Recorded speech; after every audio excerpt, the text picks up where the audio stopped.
Hello friend, सबसे पहले आप सभी का दिल से धन्यवाद क्योंकि आपने द रिंग्स ऑफ पावर के पहले पार्ट को इतना प्यार दिया। और अब इसी सिलसिले को आगे बढ़ाते हुए हम लेकर आए हैं इसका धमाकेदार पार्ट 2। पिछली कहानी में हमने देखा था कि पूरी दुनिया पर सोरोन नाम का एक खतरनाक साया मंडरा रहा है। उसके ओर्क सैनिक जमीन के नीचे लंबी लंबी सुरंगें बना रहे थे क्योंकि सूरज की रोशनी उनके लिए मौत के बराबर थी।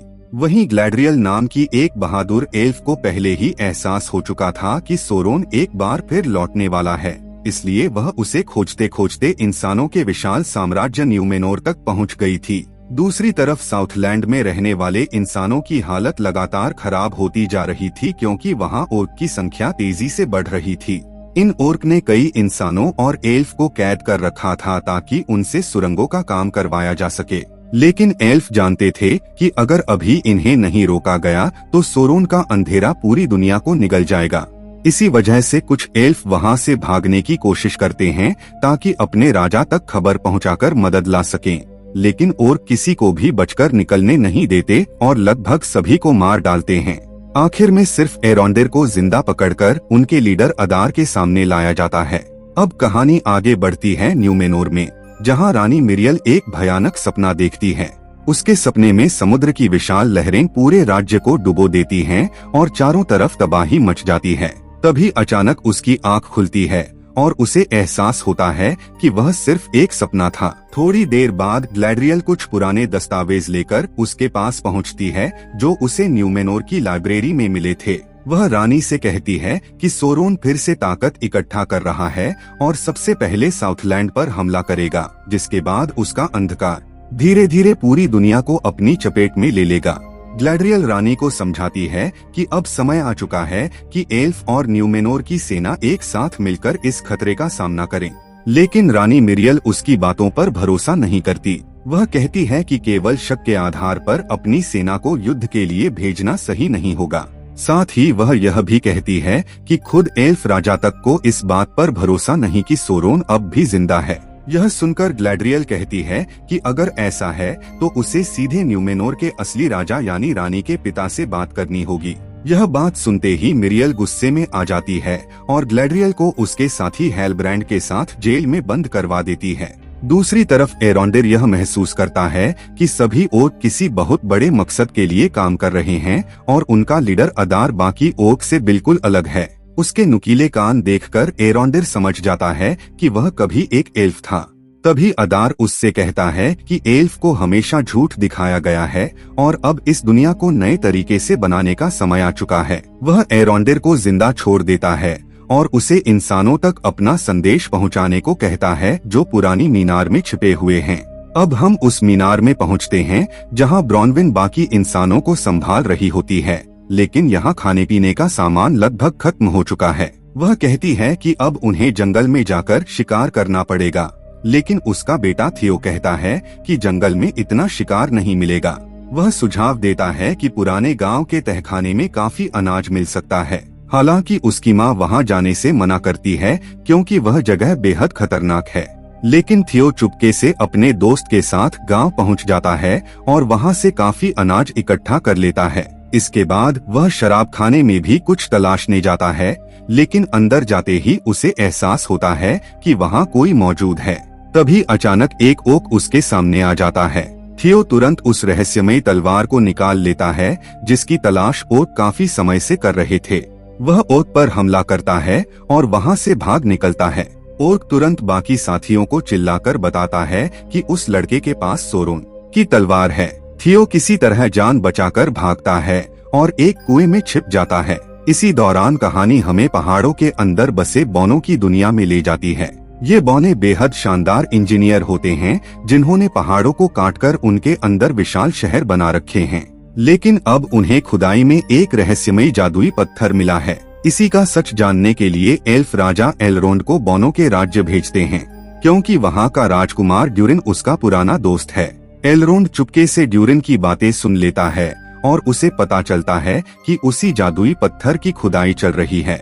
वह सीक्रेट पासवर्ड बोलकर सुरंग के अंदर पहुंच जाता है और वहां उस पत्थर के निशान देख लेता है, लेकिन तभी ड्यूरिन वहां पहुंच जाता है और उसे देखकर कहता है कि मुझे पहले से पता था तुम यहाँ मेरी जासूसी करने आए हो।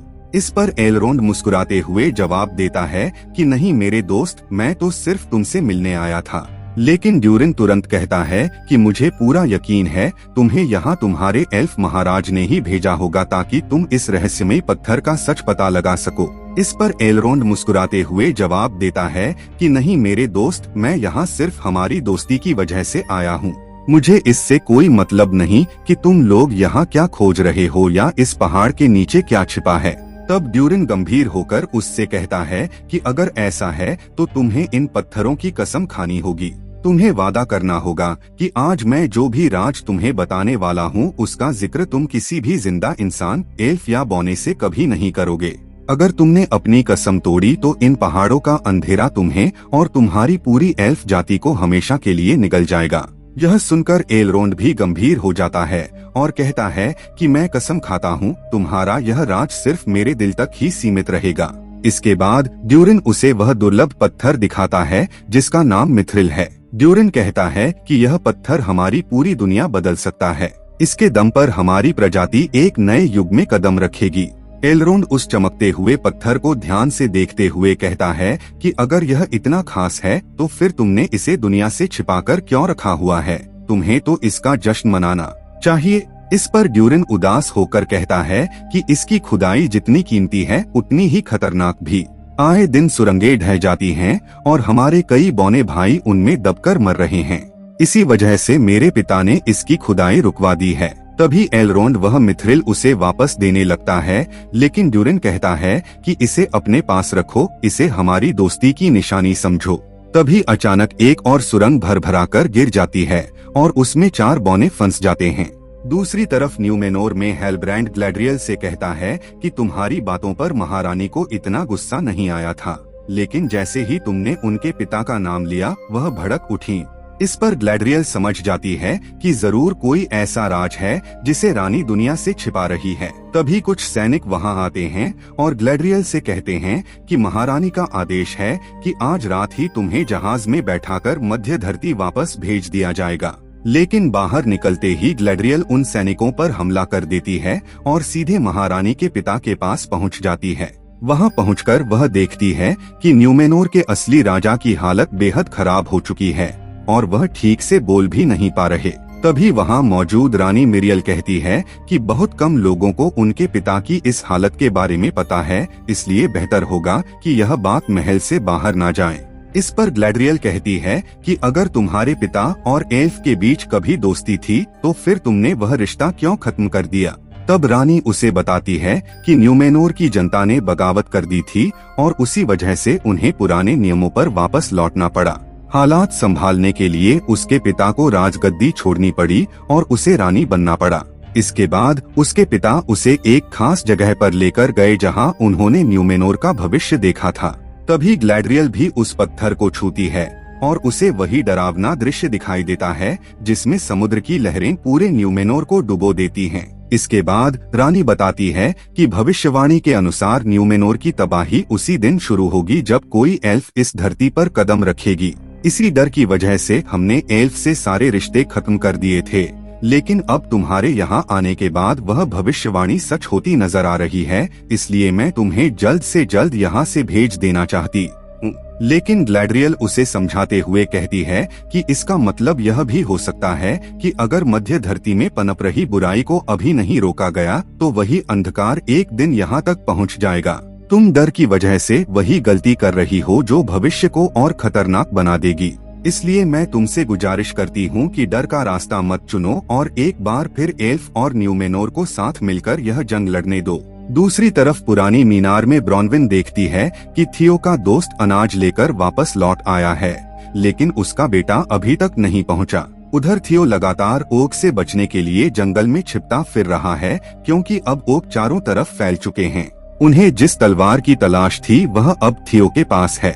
थियो किसी तरह उनसे बचते हुए भाग रहा होता है, लेकिन तभी एक ओक उसे पकड़ लेता है। वह उस पर हमला करने ही वाला होता है कि पीछे से एरोंडेर आकर उस ओक को मार गिराता है और थियो को अपने साथ लेकर वहां से भाग निकलता है। लेकिन बाकी ओर्क भी उनके पीछे पड़ जाते हैं और पूरा जंगल उनकी तलाश में भर जाता है। एरोंडेर रास्ते में कई ओर्क को मारता जाता है, लेकिन उनकी संख्या बहुत ज्यादा होती है। तभी वहाँ ब्रॉनविन भी पहुँच जाती है और अब तीनों जान बचाकर खुले जंगल की तरफ भागने लगते हैं। एरोंडेर उन्हें लेकर तेजी से सूरज की रोशनी वाली जगह पर पहुंच जाता है, क्योंकि ओक सीधे धूप में नहीं आ सकते, उनकी चमड़ी जलने लगती है। इसी का फायदा उठाकर ये तीनों वहां से सुरक्षित निकल जाते हैं। दूसरी तरफ पहाड़ों में ड्यूरिन आकर खुशखबरी देता है कि सुरंग में फंसा आखिरी बौना भी जिंदा बच गया और शुक्र है किसी की जान नहीं गई। लेकिन अब उसके पिता ने मिथ्रिल की खुदाई हमेशा के लिए बंद कर दी है। यह सुनकर ड्यूरिन अपने पिता पर बहुत नाराज होता है। तब एलरोंड उसे समझाता है कि अपने पिता से नफरत मत करो, अब वह बूढ़े हो चुके हैं और उन्हें तुम्हारी जरूरत है। जल्द ही तुम इस राज्य के नए राजा बनोगे और उस दिन तुम्हें उनके फैसलों की अहमियत समझ आएगी। एलरोंड की बात सुनकर ड्यूरिन तुरंत अपने पिता के पास जाता है और उनसे माफी मांग लेता है। इस पर उसके पिता कहते हैं कि मैं सिर्फ तुम्हारा पिता नहीं बल्कि इन सभी बौनों का राजा भी हूँ और यह सब मेरी अपनी औलाद की तरह हैं। तब ड्यूरिन उनसे पूछता है कि एलरोंड ने मुझे अपने साथ लिंडन चलने का निमंत्रण दिया है, क्या मैं जा सकता हूँ? इस पर उसके पिता कहते हैं कि तुम्हारे दोस्त के व्यवहार से तो अब तक यही लगता है कि उसे किसी गलत मकसद से यहाँ नहीं भेजा गया, लेकिन फिर भी तुम उसके साथ जाओ और सच्चाई का पता लगाओ। दूसरी तरफ साउथलैंड में एरोंडेर, ब्रॉनविन और थियो आखिरकार पुरानी मीनार तक पहुंच जाते हैं। लेकिन एरोंडेर के चेहरे पर चिंता देखकर ब्रॉनविन भी परेशान हो जाती है, क्योंकि दोनों एक दूसरे से बेहद प्यार करते हैं। तभी एरोंडेर सबको बताता है कि ओर्क के सरदार अदार ने इंसानों के लिए संदेश भेजा है। उसने कहा है कि अगर इंसान जिंदा रहना चाहते हैं तो उन्हें अपनी जमीनें छोड़कर उसके सामने घुटने टेकने होंगे, वरना वह हमला करके यहाँ मौजूद किसी को भी जिंदा नहीं छोड़ेगा। यह सुनते ही थियो चुपचाप अपने पास रखी उस रहस्यमयी तलवार की तरफ देखने लगता है। तभी वहाँ मौजूद एक बूढ़ा आदमी थियो के पास आता है और धीमी आवाज में कहता है कि मुझे पता है वह तलवार तुम्हारे पास है, क्योंकि तुमसे पहले वह मेरे पास थी और तुमने वही तलवार मुझसे चुराई थी। फिर वह थियो को अपने हाथ पर बना निशान दिखाता है और कहता है कि देखो, हमारे दोनों हाथों पर एक जैसा निशान है। यह कोई साधारण तलवार नहीं बल्कि एक ऐसी शक्ति है जो इंसान को बदल सकती है। इसलिए इसकी ताकत को संभाल कर रखना बच्चे, क्योंकि बहुत जल्द इस दुनिया पर बड़ा कहर टूटने वाला है। सोरोन वापस लौट रहा है। दूसरी तरफ एक ओक अदार के पास पहुंचकर उसे खबर देता है कि जिस तलवार की वे तलाश कर रहे थे वह अब पुरानी मीनार में मौजूद एक लड़के के पास है। वहीं दूर न्यूमेनोर में हम देखते हैं कि महारानी मिरियल आखिरकार ग्लैड्रियल को वापस मध्य धरती भेजने का फैसला कर लेती हैं। लेकिन जैसे ही ग्लैड्रियल वहां से जाने लगती है, तभी वहां मौजूद पवित्र श्वेत वृक्ष की पत्तियां अचानक गिरने लगती हैं। न्यूमेनोर में इसे बहुत बड़ा अपशगुन माना जाता है और यह संकेत होता है कि कोई भयंकर घटना होने वाली है।